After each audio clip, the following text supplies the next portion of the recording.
say, if I move too fast, or if you say I didn't get that, or I don't understand, please jump in and say, hey, can you explain that again? Just because for some of this it'll be moving a little bit quickly, and then I'm going to be taking a look at the data and just see where our highest needs are for today's session.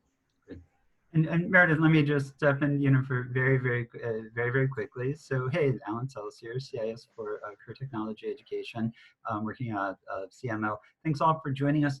Huge thanks to Meredyth Williams, middle school technology teacher at Up Hills North Shore, and or North Hills. Sorry, North Shore was in Chicago.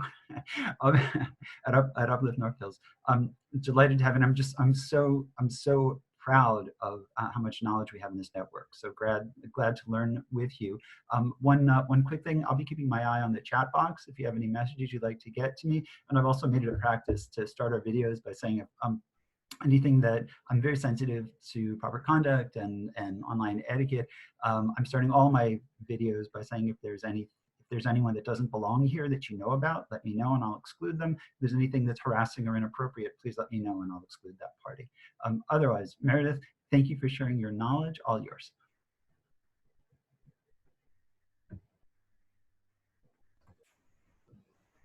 Okay, thank you so much. So I'm going to give everyone, I'm just taking a look at my form. It looks like I only have about 5 responses so far to that little pretest. And we have about a dozen people here. So I'm going to give you just a couple more minutes and then we will get started.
Okay, everybody, I'm going to go ahead and get started. If you are still taking the test, that is absolutely okay, but I want to be mindful of your time. So our objective today is not only to show the basics of Google Forms, but to show how it can be so useful in your classroom. Google Forms really is a very powerful tool, especially when it comes to giving feedback, creating individualized learning plans, meeting the needs of our ELLs, modified IEP 504 students, and also collecting data that we can look at just in a glance. And it saves a lot of time. It will also grade for us, exit tickets, small assessments. So it can be a huge time saver as well. So I want to share my screen with you. I am going to show you why I had you all take the pretest. So let me find the pretest. So you will see that Google Forms compiles pie charts for me so that I can see at a glance that most of you know how to create a Google form, but I have about 25% of you that I should probably hit this pretty quickly. And everything that I want to cover today, I can see how in depth I'm going to need to teach this. And then it looks like as we go into creating a quiz and using those tools to modify forms and to add some of that specialized stuff to forms, I'm going to really hit that a lot harder. So Google Forms compiles data for us, and it's just lovely. And we're going to look a little bit closer at this at the end. Okay. So I have for you all let me just make sure I'm sharing my screen still. I am not. Sorry, the Zoom tools are so strange to me because they like disappear once you. Okay, so I have a website for you all. The link is here. This is for you to keep, and please pass it around. I didn't want you to have to worry about taking notes. I just wanted you to be fully invested. Also, if you see anything in this session today that you think, oh my goodness, my math teacher really needs to know this, or my English teacher needs to know this, or my admin team needs to know this, please just send out this website to everybody that you think could use it. This is just a table of contents, and there's the information in each hyperlink to give you all of the information we're going to go through today. Okay. So let's get started on Google Forms. So I am going to go into my Google Drive. If you do not have your Google Drive set up yet, please just contact IT. Everybody in Uplift has a Google Drive. They just need to give you your password if you don't have one. We have access to all of the G Suite tools. When you go to your drive, you can create a new G Suite tool here in this new plus button, and this will allow us to create any of our new tools. So if you want to make a Sheets or a doc or Google Slides, and then our Google Forms are found here under the More button, and this will open up a new Google form. So the basics of Google Forms are basically to send quizzes and polls out to other people, ask a question and have them answer it. If you're familiar at all with the Google tools, it's fairly simple. I can title my Google form either here or here, and then I can add my answers and questions here. So for example, if I was a fourth grade science teacher and I wanted my students to be able to tell me which is a non-renewable resource, I just add my question here, which is a non-renewable resource, right?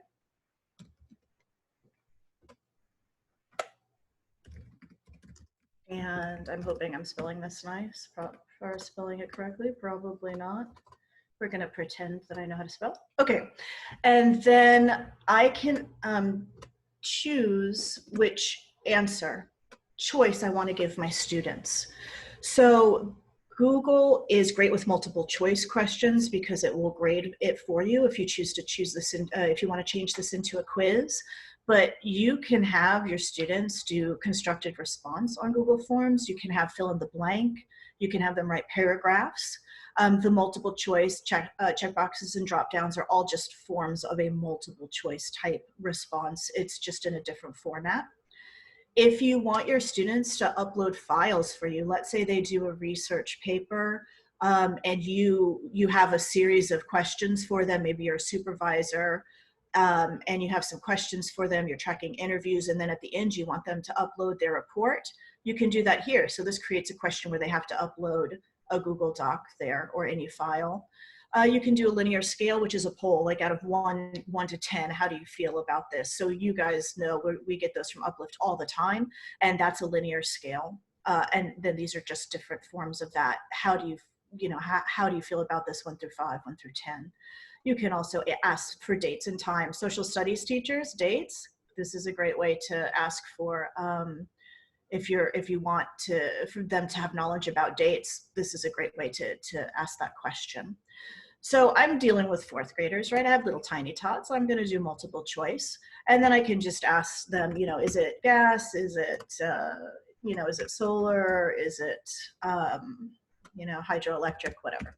So that's going to let me ask my questions. and actually have a quiz built. So once I show you the basics. Now, down here, you can put whether this is required or not. So when you took the little pretest today, you saw that I did not require your name, but the rest of them were required. If you do not require a question, your students don't have to answer it. They can submit it without it being answered. If it's required, they cannot submit it without it being filled in. We also have some control panels here. Those of you who are familiar with Google tools know that there are multiple ways to do the same thing. So I can add a new question here using my little command panel, or I can do it here by duplicating this question. So duplicating a question is a time saver if you want the same format. If I want a whole test full of multiple choice that's all required, I wouldn't create a fresh question each time. I would just duplicate it, and then it makes the same question, and I would just change what I needed to change here, okay? You can import questions from other forms and all of that good stuff. So I am going to open up one of these that I already have. Actually, no, I'm going to show you one more thing. Do we have any questions so far? This is kind of the basics. I think we're okay. Okay, so I want to show you now how we can add photos and videos to our questions. If I wanted my students to see a picture of a gas well, I can add an image here, but I can also add an image up here for the whole question. So maybe if I wanted to put a picture here of an energy cycle, I could. But I really like the answer questions, and I'm going to show you why. When I hit add image, just like any of the other Google Suite tools, I can upload this from my computer, I can take a picture, I can grab it from my Google Drive, wherever I have my image saved, or I can even do an image search, so just like any of the other tools. Well, I've saved some cool pictures in my Google Drive. So I'm gonna go ahead and grab my picture of my my oil well, which of course is hidden. There we go. And now I have a picture of a gas and oil well with my answer. So I have one of these built fully that I am going to show you.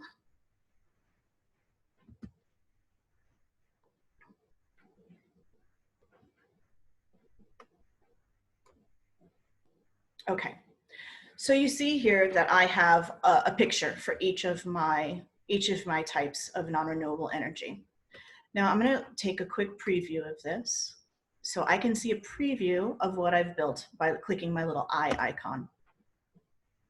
And this will show you what the students see.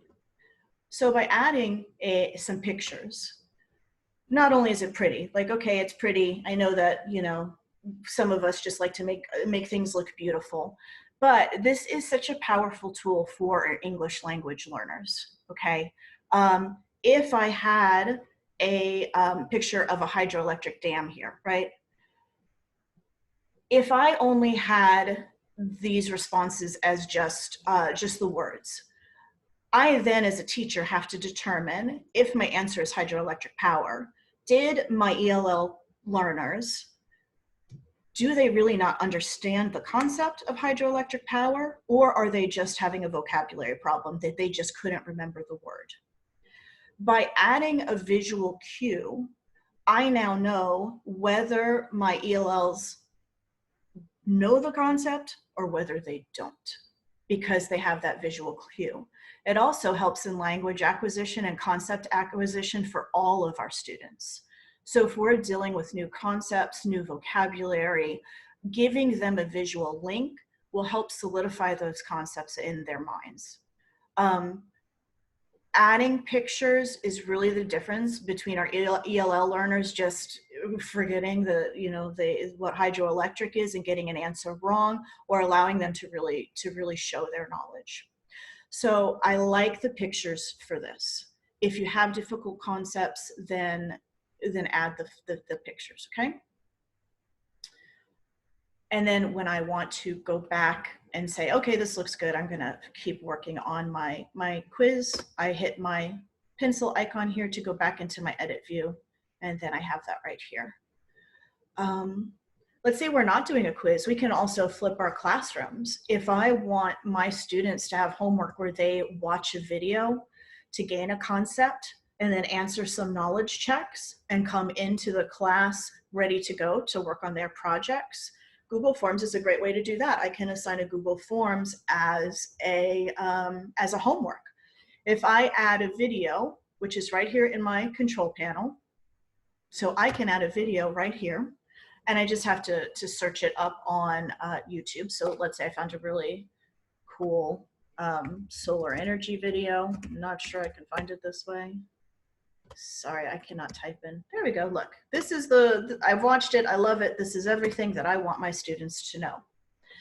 So I can title the video here. I have my students watch this video, and then I have my I have my knowledge checks down below, and my students will have done their homework and come to class with the knowledge they need to fully participate in class. So, you know, science teachers to do concepts before a lab, English teachers, if you're doing, you know, literary works, you want them to understand metaphors, analogies before you get to a certain point in your stories. All of this is a great way to flip those classrooms and have them understand some knowledge. Or you can even give them reminders in a quiz if you'd like to, you know, watch this video and then answer the set of questions. So you'll notice that the video doesn't go in the question, right? You really can't connect it to the question. It would just be, you know, above or below. It becomes kind of part of your quiz here.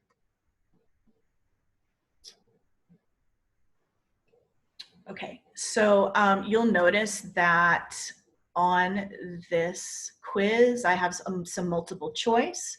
And then down below, I have a short answer question. These are great for fill in the blank type questions, and then they would just type. And then underneath, you will see here I've added a word bank. The way that you do this is by adding a title. That's the double T's here. It's a title and a description. It becomes part of your Google quiz, but you can put it anywhere. It doesn't have to be a title. So if you want to title a section like, hey, all of these are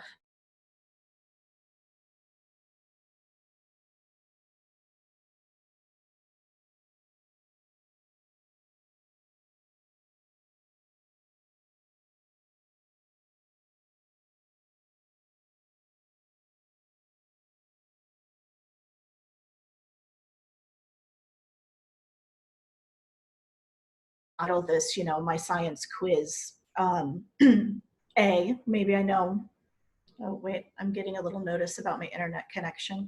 Am I cutting out or am I still good?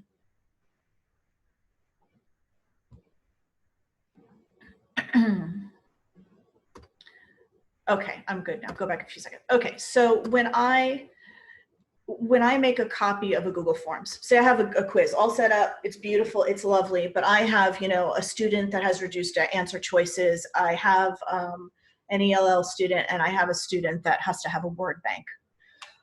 Well, all I do is I make a copy of my finished quiz and then I modify it. I can call it, you know, Google Forms A, B, and C. And I know that maybe all A forms go to my 504s, all B, you know, and I come up with a little system. You don't want to name it the student's name, of course, but you would come up with a little code.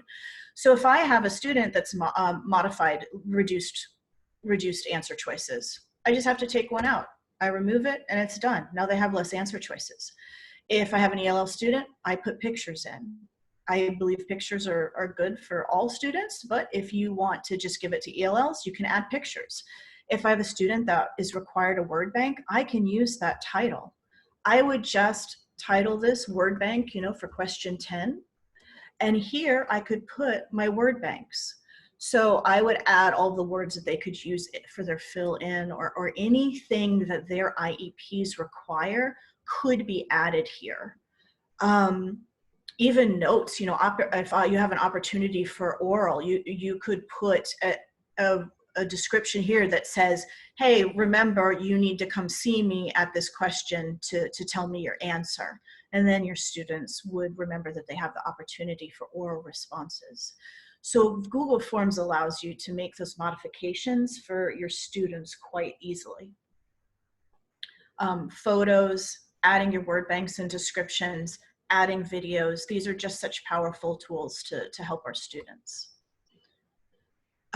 You'll notice at the top here, this is just a fun little thing. I have this beautiful little butterfly on Google Forms and really all of the G Suite tools, if you're familiar with them. I can customize my theme here and, you know, add cool headers. Google has a ton of them if you've used Google Sites, and change the colors in the background and font style.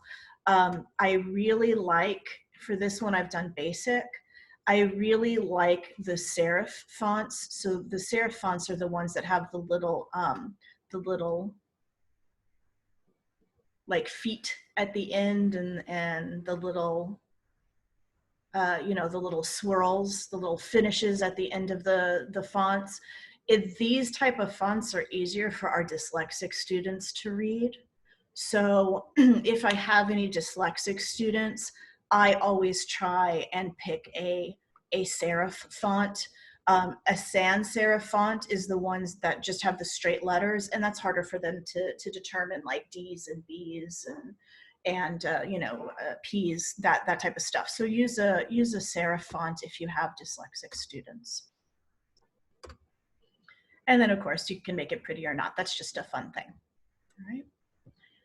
So these tools really aren't too difficult. When you hover over any of the areas, it tells you what you can do. So I just want, you know, here it says it's a picture. If I go here, it means add video.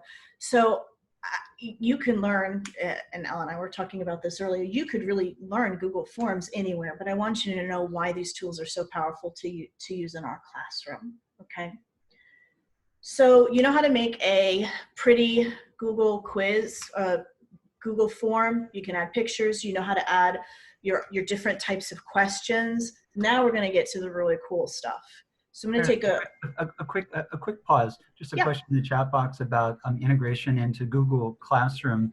Can we create unique forms for individual scholars to complete with their own personal modifications? It's a good question as we talk about the Google Classroom. Yeah, great question. So I'm not going to show, let's see. No, I think I can show my Google Classroom, right? I don't have and Meredyth, we can do follow-up sessions. There are a lot of stuff that people need, you know, want to be able to work on, and we could do separate sessions on, you know, Google Classrooms. Okay. So I just wanted to lift that up for you. Okay, perfect. So let's put that on hold, but yes, in Google Classroom, you can, and we'll show you later, but you can go into your assignment and create your quiz for your students. And then instead of assigning it to all students, you are going to just assign it, say, to your non-modified students. And then create another assignment where you copy that quiz, go in and modify it, and then just assign it. Instead of, again, assigning it to all students, assign it just to those students that get the modified version. So really there's no, because it's so integrated with Google Classroom, you can actually make quizzes in Google Classroom as well. You don't have to make them like I'm doing. You can make it right in Google Classroom, but it's still the same tool. It's done exactly the same way. So, and then I think we'll do more information about that when we do some of the expert level Google Forms. But, and the other cool things, if you put this in Google Classroom, it houses their grades for them. So once this grades itself, then it actually puts it into Google Classroom and uploads their grades automatically as well. So the G Suite's just amazing. It does so much. So I am going to close this guy up, and I'm going to grab my kind of finished quiz here. Okay. So I have this beautiful quiz, and I want to share it. Well, I'm not going to make a quiz first. I want to show you how to share it with your students once it's done. When you go into settings, this is how you control how your poll, your quiz, your exit ticket, whatever this is, works. You can collect email addresses if you'd like to. I don't usually use this with my students. I use this mainly with my parents or adults. But if you wanted to collect the email students, it will do that automatically. I'm sorry, the email addresses. You can also restrict this just to Uplift education. Because Google has the education side, they're pretty big on keeping the education stuff safe and not out there with other Google, like private or public Google accounts. However, I would recommend that you try this out first. For some reason, some of our students, like because it's at students where we teachers are at Uplift, sometimes it sees us as in two different domains and it may block your students. So I would be hesitant to check this until you try it out, okay? Because you may be giving a quiz and then all of a sudden your students are saying, oh, we can't get into it, okay? If you want to limit to one response, you can. However, your users have to be, they have to be in their Google account. They have to be signed in to limit responses. So you can do that as well. And then if you are using this for, like, say, like a feedback tool where students can then edit their answers, this is great. You can have them edit, you can use it as a feedback tool, it can house work. But if it's a quiz, you probably don't want them to edit. And if you want your students to see the summary of the charts, like I showed you at the beginning, you can as well. Again, if it's a quiz, you don't want to do that. But if it's something that you're using as a feedback tool, these are great, powerful tools for sure. And then we have our presentation. You know, if this is a quiz and kids are sitting next to each other, you can shuffle the question order if you want them to be able to take the quiz again. That's all here, and you can show the progress bar. And then you can also do your confirmation message here. So once your students take your quiz or your exit ticket, the canned responses, your response has been recorded, but you can change this to anything, like great job, or, you know, you can start packing up now, whatever you'd like to put. And then here is where we can change this to a quiz, which I will talk about in just a second. To share this, all you have to do is click this big purple send button here, and you can get the link for your quiz. You can embed it directly if you have, you know, a classroom website. You can embed it directly into your website, or you can email it. If you have older kids, I suppose you can email it. I only use email if I'm making something for the parents to take, or the adults, you know, in my school. But you know, attaching this, making a link, attaching it to the classroom, or shortening it like through a bit.ly. This will shorten your link just a little bit, but it's certainly not short enough to like put up on your board. It's still pretty outrageously long, but you can shorten it a little bit if you're gonna link it into your Google Classroom. Okay, so that is how you would share with your users.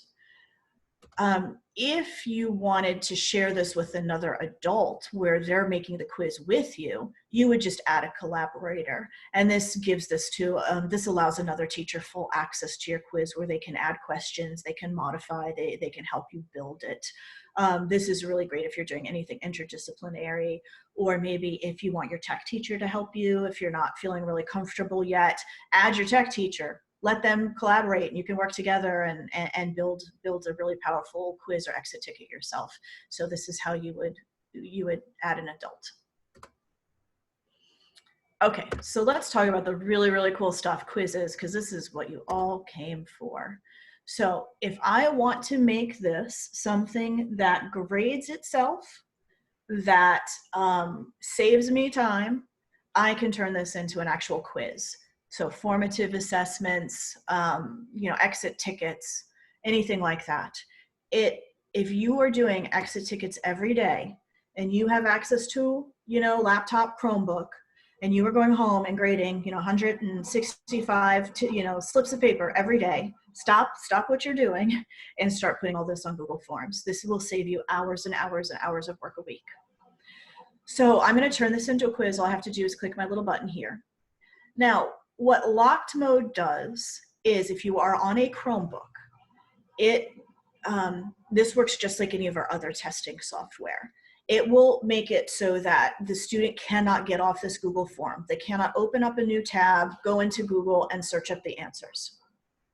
However, it only works on Chromebooks, and it can be a little funny. It's like, it's one of those tools, just like where you restrict it to Uplift Education. I would test this with your students first. So grab a student account or have a student you trust and test it first, because this can be a little funny and sometimes it locks out students. And especially with this virtual learning, you don't know which account your students are in. They may be on their, mom's computer, they may be on a tablet. So you definitely do not want to use this locked mode while your students are virtual learning.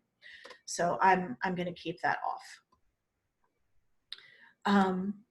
If you have the release grade immediately, I think that's really powerful, and I'm going to show you why. I usually keep it immediately after each submission just to show the students their grade and show them their feedback. However, if you want to do like a whole class review, you would just have the grades released later, where then you could go through it as a whole class. But I'm going to show you some tools that are really, really powerful, so I'm going to keep that on immediately after submission. And then your students here can see, which questions they missed, the correct answer, and the point value. I don't think there's any reason not to show those. I think your students need to know what they did well and what they missed, and get that feedback. So I usually leave those checked, okay? And then I'm going to save, and this will turn this into a quiz. Are we doing okay with questions?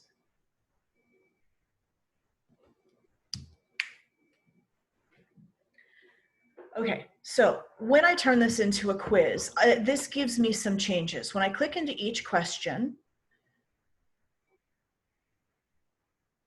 at the bottom, it's giving me a new little section called Answer Key.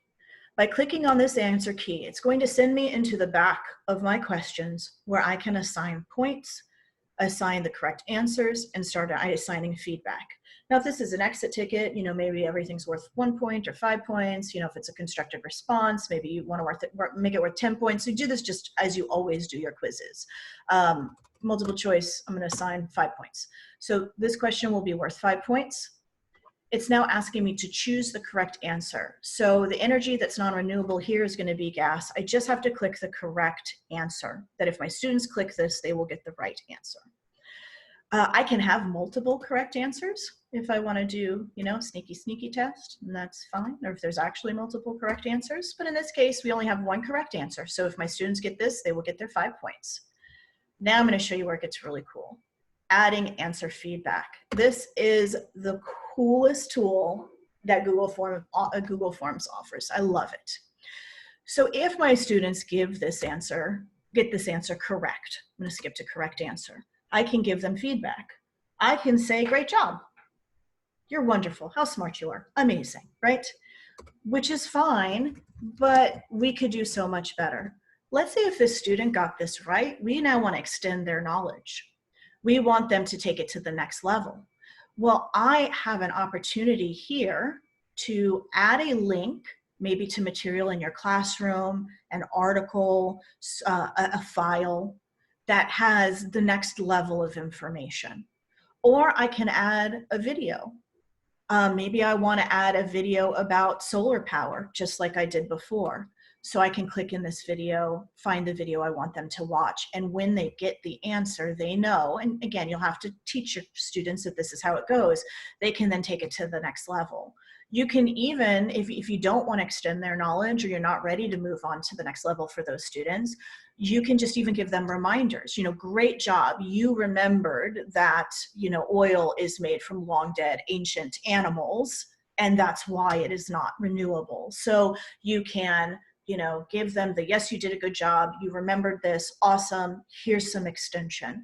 So for those students that are getting this, we can take their knowledge to the next level, just individualized. And we can do the same thing for incorrect answers. Instead of saying, no, you didn't get this, we can add a little bit of a reminder. No, remember when we talked in class about dinosaurs? This is a non-renewable energy. Oil and gas is non-renewable. But we can also do a reteach right here. Maybe we have them watch, the dinosaur video that we watched in class, or we add a link to the Google Classroom where they have an immediate reteach, an immediate correction of the knowledge that they're missing, and we capture everybody. Because what happens is if we have an exit ticket and realize, 40% of our class doesn't meet one of our standards, 2 days later, after we, grade 165 slips of paper, we go back and we go, okay, I have to reteach this. Well, 60% of our students, they know it, and we're not capturing everyone. We're doing what we're supposed to be. We're reteaching, but we're not extending the knowledge to the students that got this correctly and that got this correct. Now they're bored, they're off task, and we're not really furthering their knowledge and their education. So Google Forms will let us reteach and extend for our kids individually, just right on the fly.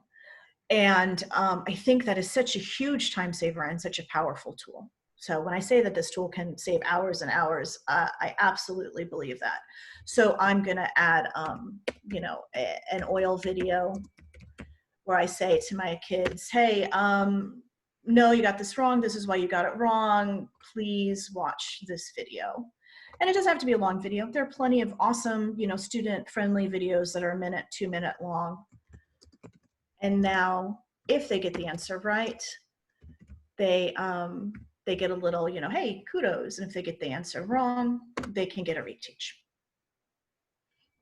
Meredith, and just to clarify again, a question from the chat box. The autocorrect, so that only applies to multiple choice, because other kinds of questions would be short replies or paragraph lengths. I just wanted to clarify that with you. Yeah, absolutely. So this is for multiple choice. Let me show you how we would do short answer or paragraph. So I'm going to click into my short answer. This is a fill in the blank. And I can do the same thing. I can go into my answer key and set my points and all of that good stuff. Now, my answer here is scientific. And that's my correct answer. And then I would mark all other answers incorrect, and I could give my answer feedback here. So, remember, it's the scientific method, and then attach a video or a link. For the correct answer, this one doesn't allow you to do individual feedback, but you can do it when you grade the tests. When you are and I will show you that in a second, be careful with the short answer, because Google will only take this word. If your student misspells it, like let's say puts the E after, puts the E, before the I, it's going to mark it as incorrect. So for short answer, I always tell teachers, please just go in and when you're grading and double checking, you'll want to double check it. You can also add feedback. You have another option to add individual feedback to your students at the back end when the quizzes are collected as well. And I will show you how to do that, because I have a couple of responses to this, and I'll show you how it's done. Did I answer the question? A question for you. What do you think about using that kind of short answer in a quiz with maybe an expanded word wall? Because then it's not, it's like you give your kids a little more range than what you would do with like the click boxes. For the multiple choice, the multiple choice, if you wanted to give them 10, 20 options would be huge, whereas that word wall looks pretty compact. Have you tried that? What kind of advice do you have on that? Yeah, absolutely. So for the word bank, you'll see I do have a word bank for this, and you absolutely can use a word bank. It does help. However, I find that my students that are dyslexic, my students that maybe have IEPs, even with the word bank, they're going to be misspelling. So just do a double check. And also, I'm not sure what the grade levels are of everybody here. I teach 6th graders. I teach the babies. They're still learning to type. They're still learning how to, kind of process going from having a folder and keeping everything written to typing on the screen. And while it definitely will decrease the misspellings, it just does not, especially for the babies, right? It just, they're going to mix up their letters, and you're just going to have to double check it. The other thing you can do is you can, in this one, maybe add another correct answer. Like if you know that your kiddos make this mistake, you can add that as a correct answer if you want to and just misspell it. You know, I think as you get to know your kids, you certainly could do that and take some common misspellings as correct answers as well. Or, you know, if you don't want to take, you know, misspelled words, that's fine as well. But I will show you how you can correct this at the end. Okay. Now with long answer text, let's say you're asking for a paragraph. I can set up how much this point is worth. So if this is a constructed response, let's say I want it worth 20 points, but Google Forms will not grade this. You will have to go in and grade this. But it's nice if you're doing kind of a mixed quiz where you have some fill in the blank, some multiple choice, the bulk of your quiz will be graded, and then you just have to go in and grade your paragraph. So that will help as well. And I'm going to show you, I'm going to stop here, just take a pause, because I will show you how this looks at the end once the students take this. So I'm going to take a look at my chat and see if we have any.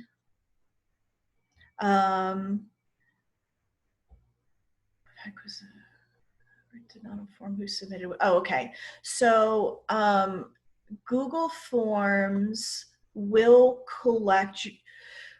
So if you put your Google Forms in Google Classroom and build it that way, it will collect your students' names. However, I would have a question at the top that says, what is your name, and make it a required question and have your students fill that out. Basically anything that you want to collect, just make a question for sure. So these are the responses to my quiz, my little science quiz, and it's going to look a little wonky because I only took this twice. I didn't want to sit and take my science quiz 100 times. So my data is a little bit wonky, but I can get an overall, just like I did with my pretest. So it shows me what my average is for my grades, which questions, you know, how many questions were answered correctly, how many were answered incorrectly, and what my responses were. So this is an overview. This is great just to get an overview, especially if you're doing multiple choice, of the percentage of your class that answered correctly, the percentage that answered incorrectly. I can also go into each question if I want to. I don't particularly love this. I find it a little confusing, but I can go into each question if I want to. I think the summary is really powerful, and then the individual. You go into the individual to then check each individual quiz if you have fill-ins or long answers. And I just go from student to student here up in my, now if I ask for names, it would be the first one here. So if I'm looking at student 1, I see that they got my multiple choice correct, good for them. They got my scientific method, fill in the blank correct, and you will see that Google Forms automatically gives them their points. Now, for the long answer, I need to grade this. It's always going to show as an X because I have to grade it. So let's say they did this amazing paragraph. It's so beautiful. It's wonderful. It is worth full credit. I give them their 20 points, and then I have to hit save, and that will update their grades. So when I go, and then I just have to click through if I have any word fill in the blank or constructed responses. I don't have to look at my multiple choice, but I know that the student answered this incorrectly, so they got 0 points. They decided that the frog method was a process for experimentation, which I suppose it could be, but not in this case. So no points here. And then their constructed responses here. So, hey, you know, the student kind of partially answered it. They missed a piece. So this is going to be worth 10 points. I'm going to give them partial credit. And now their quiz is filled in. So you notice that I really only have, for this case, I really was just quickly double checking their fill in the blank and then grading their constructed response, and it's done.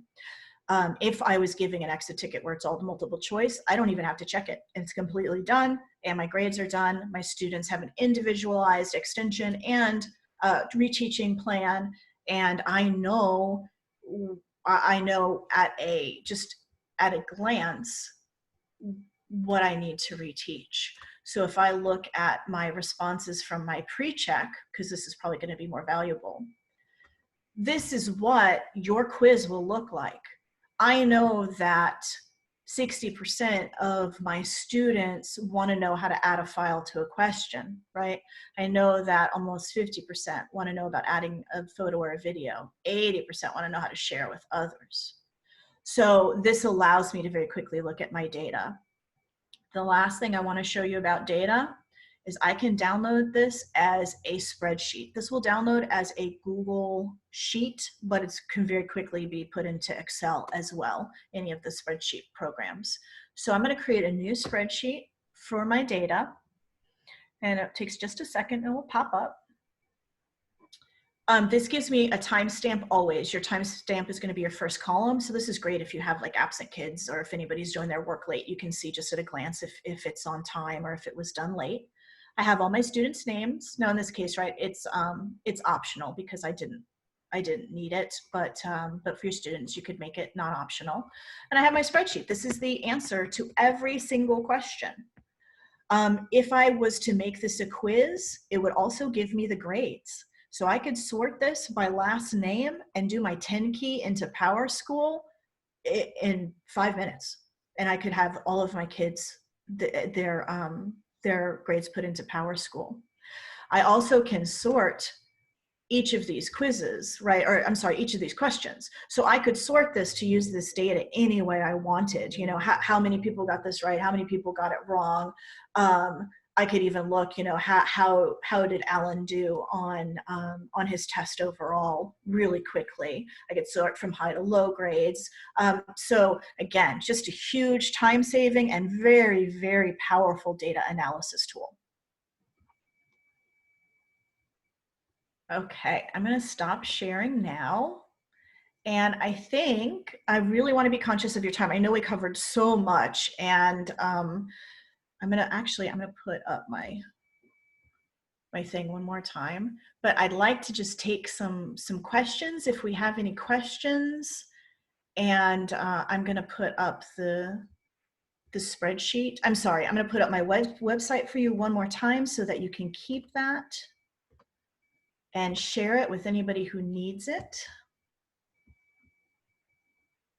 And then, and please, I'm done. So please, please feel free. You can turn off your mics and ask questions, and that's it. And if you don't have questions, on the bottom of my website is my contact information. So I have my email, my Twitter, and a website I built for my teachers at school. Please, please reach out to me. You can send me an email, connect with me on Twitter. Please send this website to any of your teachers who could really use this time saving. I know, you know, all of our math teachers could probably use this. So just let me know if you have any questions.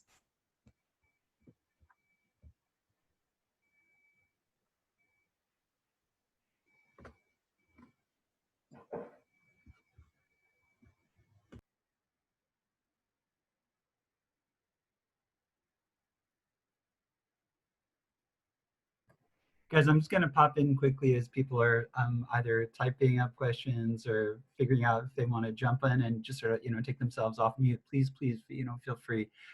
We're going to do one more session to do like a part 2 of this. Neil Krasnov really generously volunteered to lead, to share some of his expertise. One of the things that he's done with the Google Forms is to create breakout rooms, and there are other teaching strategies that he added in. We'll publicize that, but I just shared the date quickly in the chat. We'll do same time on Wednesday, May 27th. And so just for you to know, there's one more session of this coming for anyone who's interested.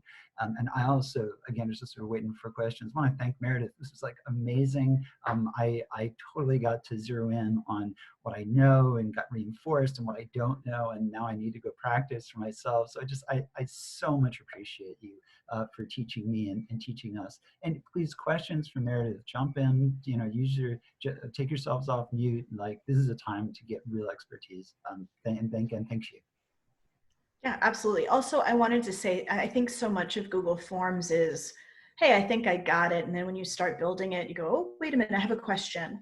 I showed you how to share and add as a contributor. If anybody, if you want to make an exit ticket or maybe design a quick one for next year as you get some expertise, please email me. I'm happy to build it with you. We can sit on a Zoom call. You can add me as a contributor. I will sit and watch you, build it and help walk you through it. So this is one of the things I am so passionate about, because not only is it good for our kids, but it saves teachers so much time. So please, please do not hesitate or feel bad about, hey, I just need you to kind of sit here and watch me build this. I am 100% on board. Hi, my name is Sue, and I'm a self-contained teacher. So I'm really looking forward to, they want us to come up with some new strategies for the summer. And I think this will be excellent for them to engage in. Just the pictures alone, testing what they know. So it'll work for them. And yes, I will need help in the Google Forms and suites and setup. Wonderful. Please, please send me an email so that I have your email address and all of your contact information. Let me know when you want to work on it, and we will just set up an appointment. And I am so happy to help, because it's just such a cool tool. Okay, and I will share that with my supervisor manager that we're doing this. And so hopefully you'll get some more. I mean, they will. Yeah, perfect. I really look forward to it. So I think, I watch my teachers at my school, spend hours and hours doing exit tickets, and they go to staff meetings and they're grading, and we eat lunch and they're grading, and it's just it's so much to have good data for students. It really is a lot of work. And then they have to go back and go, oh, 3 days later, man, my students really missed this. I have to reteach. And it's just, to me, it's, if you have one-to-one classrooms, or if you can even get Chromebooks, once a week, it's works for the kids and it works for the teachers. So this is really just the best of the best.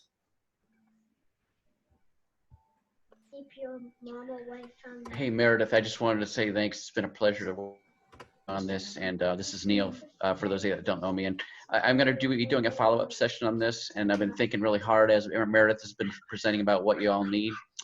I think one of those things that I might zero in on is, well, there's two things. I think one thing I would like to focus on, I think, is the uniqueness of working remotely now that we're in the quarantine.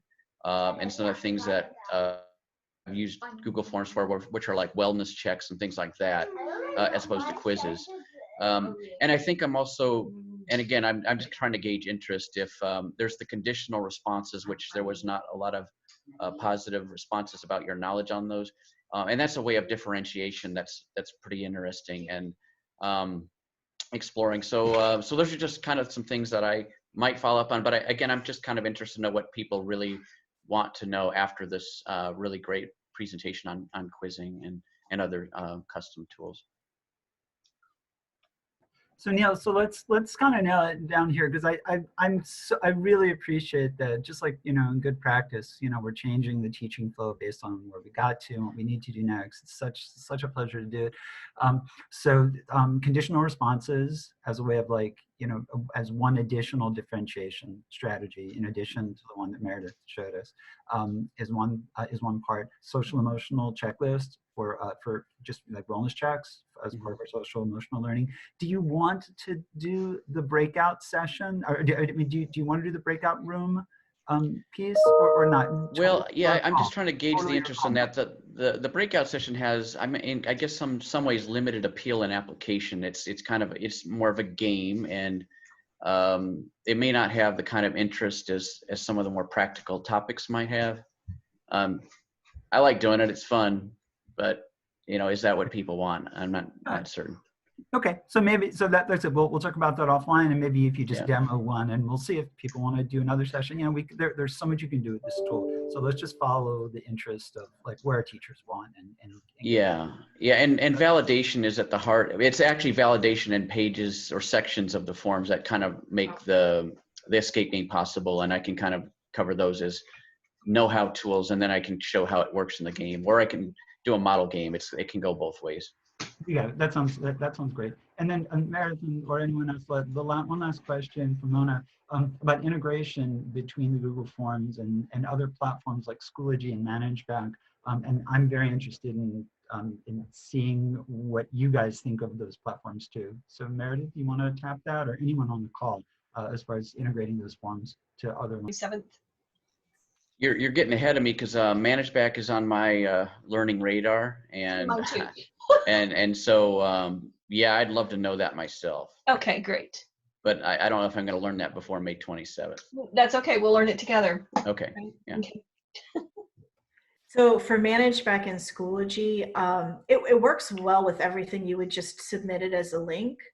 Now, ManageBack may be able to embed it, but I'm not sure. But I know my English teacher uses Schoology. Most of us use Google Classroom, but she's been using Schoology.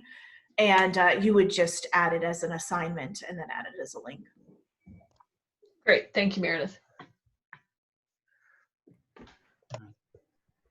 So Meredyth, thank you again, and I'm gonna close out our session. And, appreciate so incredibly much. Great work and really great sharing with our colleagues. Thank all of you for attending. Everyone who RSVP'd today, we'll get you a link. We'll get you a link as a reminder for the May 27th session, so we can keep this learning going. So thank you, everybody. All right. Thanks. Bye, guys. All right. Bye, everyone. Thank Bye, you. Mary.